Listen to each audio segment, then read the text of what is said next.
결혼해보니까 알겠죠? 그게 아니에요. 바울은요, 임박한 주님의 재림을 확신했습니다. 근데 주님의 재림의 때는 누가 알 수 있어요? 주님조차도 모르세요. 오직 아시는 분 누구예요? 하나님 아버지. 근데 이제 바울의 신념은, 믿음은 곧 오신다. 이랬기 때문에 바울도 독신으로 살았고, 독신으로 지내는 자들은 독신으로 살면서 주님 다시 오실 때 흠없고 부끄러움 없고 그런 모습으로 서자. 그리고 또 가정생활을 이루면 아무래도 더 신경 쓰이지 않느니 마음을 뺏기지 않느냐 하면서 주께만 마음을 모아라 하는 의도에서 결혼하지 않는 게 더 낫다. 이렇게 권면하고 있는 것이고요. 당시 고린도 교회의 상황을 제가 몇 번에 걸쳐서 설명해 드렸습니다마는 고린도라는 도시 자체가요, 사치향락, 음란의 문화가 넘쳐나던 곳이었어요. 그러니까 굳이 결혼해야 되느냐 이러면서 세상적인 판단으로 결혼하느냐 마느냐를 갈등하고 있는 사람들에게 그게 아니라 하거나 말거나가 중요한 게 아니라 주를 위하느냐 안 하느냐가 더 중요한 것이다 하고 핵심을 가르쳐 주고 있는 것이고, 결혼하지 않는 게 더 낫다라고 표현하고 있는 것은 결혼해서 마음을 뺏기는 것보다 주께 집중하기 위해서는 독신으로 지내면서 주께 충성하는 게 맞다라고 얘기를 하는 거예요. 그러니까 핵심은 뭐다? 주께 집중하고 주께 충성하는 게 바울이 전하고자 하는 이 메시지의 핵심인 겁니다. 그래서 두 가지를 강조하고 있어요. 뭐냐? 이 세상의 외형은 지나간다. 이게 25절로 31절까지에 표현되고 있습니다. 중요한 것은 세상의 모든 조건이나 외형은 지나가는 거예요. 유일하게 남는 건 뭐죠? 유일하게 남는 건 뭐예요? 꽃은 시들고 푸른 마르나 여호와의 말씀은 영영이 서리라. 시편의 고백처럼. 그 말씀, 하나님, 그 가치만 영원한 거죠. 그러니까 지나갈 외형에 목매지 마라. 목숨 걸지 마라. 온전한 본질에 힘써라 라는 것이고요. 그리고 또 임박한 재림을 확신했기 때문에 재림 바로 전에 어떤 일들이 벌어진다고 말씀하셨죠? 환란이에요. 맞습니다. 로마 제국이 서서히 기독교를 압박해오고 있었어요. 고난이 시작되고 있었어요. 박해가 밀려오고 있었어요. 그러다가 이제 로마 대화재를 통해서 기독교인들이 불질렀다 그래가지고 대환란과 대박해가 이루어지기 시작하지 않습니까? 그걸 바울이 본 거예요. 그 역사를 보고는 곧 임박한 환란을 앞두고서 결혼하느냐 마느냐 그게 중요하냐, 주께 충성하느냐, 주의 뜻대로 살아가느냐, 주께서 원하시는 영혼에 대한 구원을 위해서 힘쓰고 달려가야 되지 않느냐, 이것을 강조하고 있었다라는 것입니다. 종말의식이 우리에겐 필요합니다. 종말에는 두 가지가 있다고 말씀드렸습니다. 어떤 종말이 있죠? 개인의 종말과 역사의 종말이 있어요. 개인의 종말은 뭐예요? 내 죽음. 그죠? 역사의 종말은 주님 재림으로 역사가 끝나는 거예요. 우리가 언제 죽을지 확신하십니까? 정해져 있나요? 내일 살아계실 분. 웬만하면 다 살아있을 거라고 믿고 살잖아요. 근데 내 목숨은 내가 얻지 못합니다. 하나님이 전적으로 주관하고 계시는 거예요. 그러니까 내일 눈 뜨는 거 은혜로 생각하셔야 돼요. 지금 숨 쉬고 있는 거 감사하셔야 돼요. 멀쩡하다가 다음날 눈 안 뜨는 사람들도 많아요. 언제 내 종말이 올지 몰라요. 그러니까 종말을 예비하며 사는 사람은 어떤 사람이냐? 내가 언제 눈 감고 주 앞에 서게 될지라도 부끄러움 없이 주 앞에 설 수 있는 자가 되기 위해서 살아있는 동안 이 시간을 선용하는 자, 하나님 뜻대로 살고 하나님이 기뻐하시는 일을 하며 사는 그런 삶을 사는 사람이 선용하는 자요, 종말을 생각하며 사는 사람이라는 얘기입니다. 그래서 그리스도인들은 해외여행보다는 선교 가잖아요.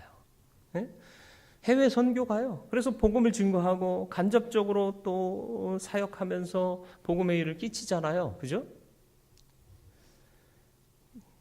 잘 모르시나요?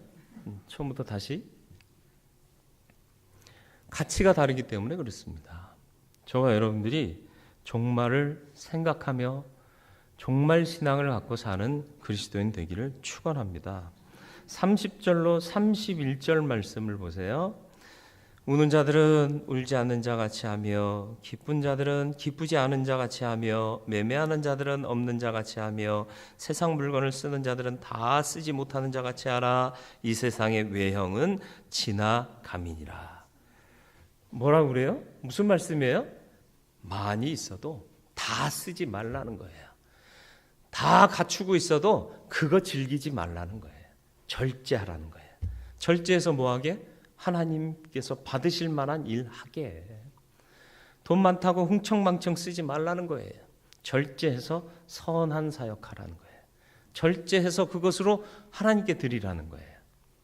그런 삶을 사는 저와 여러분들이 되길 축원합니다. 왜요? 세상은 지나가요. 이 외형은 지나가요. 사라져요. 지나가면 사라져요.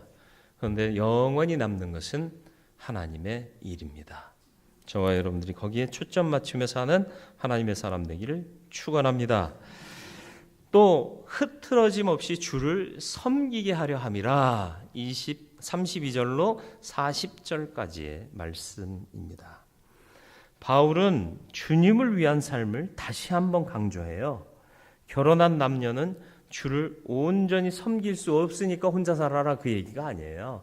부부가 또 합심하여서 주의 영광을 위해서 선하게 일하는 가정들도 우리가 많이 보잖아요. 근데 자칫하면 남편 기쁘게 하는데 집중하고 아내 기쁘게 하는데 집중하고 혹은 둘이 왼수돼서 싸우고 이러면서 본질을 망각할 수 있기 때문에 그걸 주의하라는 거예요. 그래서 흐트러짐 없이 주를 섬기는 일이 우리 안에 있으면 그것이 최상의 삶이다 라는 것을 강조하고 있는 것입니다. 성도는 세상 일을 염려할 자가 아니라 주의 일을 염려할 자입니다. 그런데 우리는 자꾸 세상 일 염려해요. 아, 이거 하면은 어떻게 먹고 사냐? 야, 이렇게 되면 어떻게 살지? 이걸 먼저 염려해요. 재난 문자 들어왔잖아요. 우리 예배 중에. 이거 이때 보내면 안 돼요. 전 국민의 절반 이상이 지금 예배나 미사 드리고 있어요. 그걸 모르고 경기도에서 문자를 보냈네? 경기도는 각성하라? 무슨 문자예요? 내일부터 유치원 문 안 열 수 있으니까 아이들 맡길 데 없는 사람들은 신청해라, 이 얘기예요. 내일 유치원 문 안 열면 어떡하지? 이게 세상의 염려예요. 왜 문을 안 열죠? 무슨 시스템 도입하라고 그러니까 간섭받기 싫다. 그렇게 제재당하면서 내가 뭐 하려고 유치원 하나야? 생각 자체가요. 내 중심이잖아요. 내 편한 대로. 내가 하기 쉬운 대로.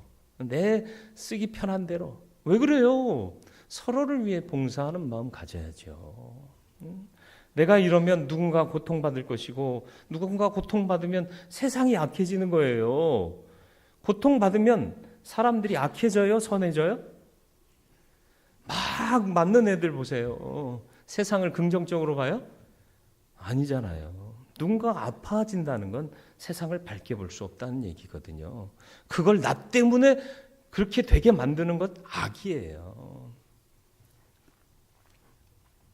그리스도인들이 몰라서 비방을 받아도 참고 매를 맞아도 참고 그렇게 살았나요? 아니잖아요. 몰라서? 자존감이 없어서? 자존심이 없어서? 아니에요. 그러나 그렇게 해야 세상이 하나님이 원하시는 선한 곳으로 바뀌어 갈 수 있는 거예요. 선을 이루기 위해서 고난을 자처하고 매맞고 수욕을 당하고 비방을 당해도 또다시 일어나 주의 일을 위해서 헌신하는 게 그리스도인의 모습 아닙니까? 예수가 왜 십자가에 그 수치와 고난을 당하고 돌아가셨을까요? 이 선한 하나님의 역사를 위해서. 바울은요, 매맞고 고통당하고 갇히기도 하고 거의 죽을 만큼 맞기도 하고 그런데 또 참고 가잖아요. 안 갚음했습니까? 너희들이 나한테 돌을 던져? 내가 짱돌 준비해서 내일 이러지 않았잖아요. 그게 그리스도인의 삶이 아니에요. 어쩌면 정말 바보같이 사는 게 그리스도인의 모습 아닐까요? 그런데 오늘날 그리스도인들이 너무 똑똑해졌어요. 세상 것에 집중하면 하나님의 일을 온전히 이루지 못해요. 그러나 하나님께 집중하면 세상의 일도 이루어갈 수 있어요. 예수 믿는 나라가 복 받는다. 우리 선배 목사님들이 늘 하던 말이에요. 하나님이 복 주셔서 뭐 이러면서 그래서 축복의 논리를 많이 말씀하셨죠. 그 이유가 뭘까요? 예수 믿으면요, 사람들이 진실하고 신실하고 성실하고 그리고 섬기는 자가 되는 거예요. 그러면 세상의 분위기가 바뀌잖아요. 서로 섬기고 서로 용납하고 그리고 서로 힘을 모으고 성실하게 누가 보든 안 보든 내가 할 일 하잖아요. 근데 요즘은 지휘 감독해도 빠져나갈 구멍을 찾는 세상이 됐잖아요. 이건 크리스찬리티와 전혀 다른 가치잖아요. 그러니까 유치원에도 CCTV 다 달아놓잖아요. 선생님들은 사각지대 발견하려고 노력하고 어디 들어가면 CCTV 안 찍히나 그래서 거기서 이게 사람 사는 세상입니까? 그건 아니잖아요. 그리스도 정신이, 그리스도인의 정신이, 그 믿음의 정신이 세상을 지배해야 돼요. 그래야 세상은 밝아지고요, 살만 나는 세상이 되고요, 잘 살게 되는 나라가 되는 거예요. 어떤 경제 정책 잘 쓴다고 될 것 같으세요? 통일이 된다고 나라가 부강해질 것 같으세요? 이거 혹시 정부에서 알면 저 제재를 당하는 거 아닌가? 아니에요. 다른 이슈가 세상을 맑게 하고 밝게 하지 않습니다. 어떤 당을 찍는다고 해서 그 당이 나를 책임져 줄 것 같습니까? 세상을 바꿔줄 것 같습니까? 아니에요. 믿음의 가치가 다시 회복돼야 돼요. 이 나라와 이 민족이 일제 억압에서부터 자유케 된 이유가 뭐예요? 믿음의 사람들이 먼저 결단하고 헌신하고 나갔잖아요. 아닙니까? 독립운동은 기독교 운동이라고 저는 믿습니다. 아닌가 봐요. 하나님이 하셔야 됩니다. 그러기에 믿는 자들은 주를 온전히 섬기는 자가 돼야 돼요. 흐트러짐이 없어야 돼요. 세상 일에 마음 뺏기고 거기에 먼저 가치를 두니까 흐트러지는 거예요. 주께 먼저 집중하면 모든 것을 더하여 주시며 채워주시고 온전케 하십니다. 이 우선순위를 착각하면 흔들리는 거예요. 흐트러지는 거예요. 어지러워지는 거예요. 바울은 그걸 안타깝게 여긴 거예요. 고린도가 먹고 살기 좋은 동네였다니까요. 조금만 나가면 놀고 빠질 그런 사치, 향락, 쾌락 모든 것이 다 준비되어 있던 도시 아닙니까? 그런데 살면서 마음 뺏기지 말라는 거예요. 정신 흐트러지지 말라는 거예요. 어떻게 하면 맞벌이에서 돈을 채울까? 그런 생각하지 말라는 거예요. 먼저 절제하면서 하나님의 영광을 위해서 헌신해라. 그러면 다 채워진다. 이 논리가 10장 31절에 바울에 의해서 고백됩니다. 같이 한번 읽겠습니다. 그런즉 너희가 먹든지 마시든지 무엇을 하든지 다 하나님의 영광을 위하여 하라. 결혼하라는 거예요? 말라는 거예요? 무엇을 하든지, 무엇을 선택하든지, 그리고 무엇을 먹든지, 무엇을 마시든지 그건 중요하지 않아. 결과적으로 무엇을 목적으로 한다? 하나님의 영광. 그러면 되는 거예요. 야, 하나님의 영광을 위해 한잔하자. 그게 돼요? 그건 아니잖아요. 그렇죠? 하나님이 기뻐하시는 일 절제하면서 감당하려면 맑은 정신으로 깨어 있어야 되잖아요. 그러니까 그냥 기분 좋게, 이것도 기분 좋게 살자는 거예요. 하라는 거 아니고요. 안 하고도 즐겁게 놀잖아요. 아닌가요? 난 이온 음료만 마셔도 내 몸이 다 채워지던데. 먹든지 마시든지 주를 위하는 마음, 이것이 핵심입니다. 지나갈 외형에 치우치지 마시길 축원합니다.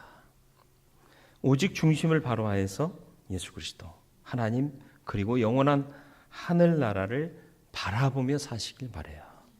무엇을 바라보느냐에 따라서 우리의 삶의 방향과 가치와 방법은 달라질 것입니다. 흐트러짐 없이 주를 섬기는 자 되시길 축원합니다. 믿음이 흐트러지는 것은 세상 일에 매이기 때문입니다. 하나님께 매이면 세상 일도 해결됩니다. 모든 삶의 궁극적 목적을 하나님의 영광으로 삼는 저와 여러분들 되기를 주님의 이름으로 축원을 드립니다. 말씀을 생각하며 기도하기를 원합니다. 외형에 치우치지 말고 지나갈 것에 치우치지 말고 하나님 바라보게 하여 주옵소서. 흐트러짐 없이 주를 섬기게 하여 주옵소서. 세상 일에 매이지 말고 하나님께 매이는 자 되게 하시고 우리의 삶의 목적은 하나님의 영광이 되게 하여 주옵소서. 같이 기도하겠습니다. 거룩하고 자비로우신 아버지